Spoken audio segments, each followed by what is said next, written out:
घंगट वाजवले जाते शेळींना बोलवायला, असा आवाज दिला जातो. हा गुजरातचा आवाज आहे मित्रांनो, कारण की त्यांना तो सवय आवाज ऐकायची तिकडची.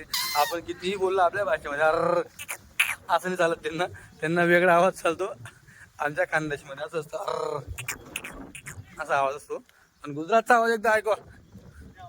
हा गुजरातचा आवाज नोटीचा नाही, तोंडाचा. हे बघा, हे हा बघा आवाज, हा तिकडचा भरवाड लोकांचा आवाज आहे एकदम.